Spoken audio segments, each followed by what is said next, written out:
Praise the Lord. தேவனுடைய நாமம் மகிமைப்படுவதாக. இந்த நாளிலும் கூட ஆண்டவருடைய வார்த்தையை உங்களிடத்தில் அறிவிப்பது எனக்கு ரொம்ப சந்தோஷம். இந்த நாள் தியானத்திற்காக கூட நம்ம ஒரு வசனத்தை வாசிப்போம். கொலோசையர் 3வது அதிகாரம் அதனுடைய 15வது வசனத்தின் பிற்பகுதி. கொலோசையர் 3வது அதிகாரம் 15 பிற்பகுதி. நன்றி அறிதல் உள்ளவர்களாயும் இருங்கள். நன்றி அறிதல் உள்ளவர்களாயும் இருங்கள். இந்த வசனம் நமக்கு நல்லா தெரிந்த ஒரு வசனம் தான். நல்ல ஒரு அதற்கு எக்ஸ்பிளனேஷன் கொடுக்கணும்னு அவசியமே இல்லை. இதை குறித்து நம்ம இன்னைக்கு தியானிக்க போகிறோம். ஆண்டவராக இயேசு கிறிஸ்து இந்த மனிதர்களை படைத்து அவர்களை யாரை ஆசீர்வதித்து இந்த உலகத்துல வைத்திருக்கிறார். பல நன்மைகள் அவர்களுக்கு கொடுத்திருக்கிறார். ஆனா மனிதர்களாகிய நாம் ஆண்டவர் நமக்கு கொடுத்த நன்மைகள் எதுவுமே நன்மைகளா நம்ம பார்க்கறது இல்லை.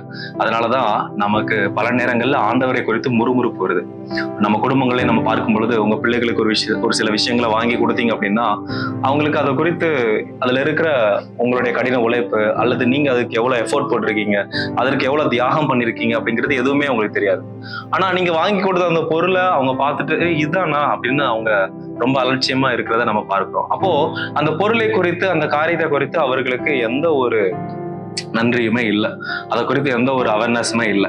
அதே போலதான் ஆண்டவராக இயேசு கிறிஸ்து தேவன் நமக்கு கொடுக்கிற ஆசீர்வாதங்களை குறித்து நாமும் பல நேரங்கள்ல இதெல்லாம் ஒரு பிளஸிங்கா அப்படின்னு நம்ம என்ன பண்றோம் நினைச்சிருக்கோம். கொஞ்சம் யோசிச்சு பார்த்தோம் அப்படின்னா நம்ம பிறந்ததுல இருந்து இந்த நாள் வரைக்கும் தேவன் பல நன்மைகளை நம்முடைய வாழ்க்கையில செஞ்சிருக்கிறார். இன்னும் சொல்ல போனா நமக்கு நல்ல சுகத்தை கொடுத்திருக்கிறார். அதுவே எவ்வளவு பெரிய ஆசீர்வாதம்.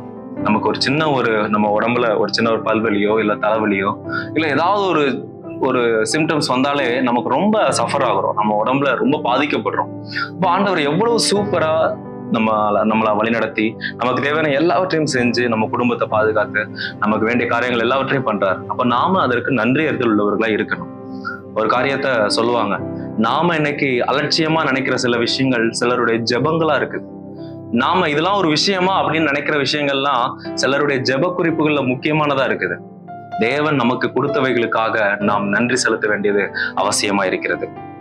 தேவன் நமக்கு பல காரியங்களை கொடுத்திருக்கிறார், பல நன்மைகளை செய்திருக்கிறார். அதை குறித்து நாம் நன்றி அறிதல் உள்ளவர்களா இருக்கிறோம். வேதத்துல நமக்கு தெரிந்த ஒரு உதாரணத்தை மட்டும் சொல்லி முடிக்கிறேன். அந்த 10 குஷ்டரோகிகள் சம்பவத்தை பத்தி நமக்கு தெரியும். ஆண்டவராகிய இயேசு கிறிஸ்து சொல்றார், நீங்கள் போய் ஆசாரியர்களுக்கு உங்களை காண்பித்து மோசே உங்களுக்கு கட்டளையிட்ட பிரகாரமாக நீங்கள் செய்யுங்கள் அப்படின்னு. அவர்கள் போகிற வழியே சுகமாகறாங்க. ஆனா அந்த 10 பேர்ல ஒருவன் மாத்திரம் ஆண்டவருக்கு தேங்க் பண்றார். ஒருவர் மாத்திரம் ஆண்டவரே அப்படின்னு சொல்லி ஆண்டவர்கிட்ட தன்னை காண்பிக்கிறார். ஆனா ஆண்டவராக இயேசு கிறிஸ்து ரொம்ப வருத்தப்பட்டு கேட்ட ஒரு விஷயம் என்னன்னா, அந்த மீதி இருந்த 9 பேர் எங்கே?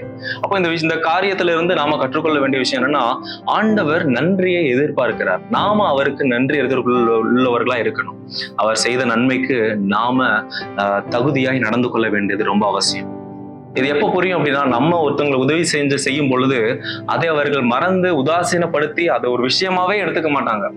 நீங்க நிறைய பேருடைய வாழ்க்கையில ஒரு மிகப்பெரிய உதவியை செஞ்சிருக்கலாம், பெரிய இம்பாக்ட் ஏற்படுத்தியிருக்கலாம். ஆனா வளர அவங்க வளர பல நேரங்கள்ல உங்களை அவங்க ஒரு பொருட்டா கூட நினைச்சிருக்க மாட்டாங்க. நீங்க ஒரு ஆளா கூட மதிச்சிருக்க மாட்டாங்க. அப்பதான் அதுல இருக்கிற பெயின் தெரியும். அதே போலதான் தேவன் நம்மளை பல நேரங்களுக்கு உயர்த்தி விடுகிறார். மறைவான கண்ணிகளுக்கு நம்மை காப்பாற்றுகிறார். எத்தனையோ பிசாசின் போராட்டங்கள்ல இருந்து விடுதலை கொடுத்திருக்கிறார். வியாதியில இருந்து விடுதலை கொடுத்திருக்கிறார். அது எல்லாவற்றையும் நம்ம நினைத்து பார்த்து ஆண்டவருக்கு நன்றி செலுத்தணும். அதை மறந்து விடுகிற துன்மார்க்கர்களா இல்லாமல் தேவனை பிரியப்படுத்துகிற அவருக்கு நன்றி உள்ளவர்களா இருக்கும். இதை பார்த்து கொண்டிருக்கிற உங்களுக்கும் நான் அதை தான் சொல்லுகிறேன். தேவனுக்கு நன்றி உள்ளவர்களா இருங்கள். நீங்கள் மனுஷர்களுக்கு உண்மையா இருப்பீங்க. ஆண்டவரை பிரியப்படுத்த நினைங்க, மற்ற எல்லா காரியங்களையும் அது ஒழுங்காகிறத நீங்க பார்க்க முடியும். அதனால நன்றி உள்ளவர்களா இருக்கிற உங்களை வாழ்த்துக்கிறேன். தேங்க்யூ. God bless you. இந்த நாளும் உங்களுக்கு ஆசீர்வாதமா இருக்கட்டும்.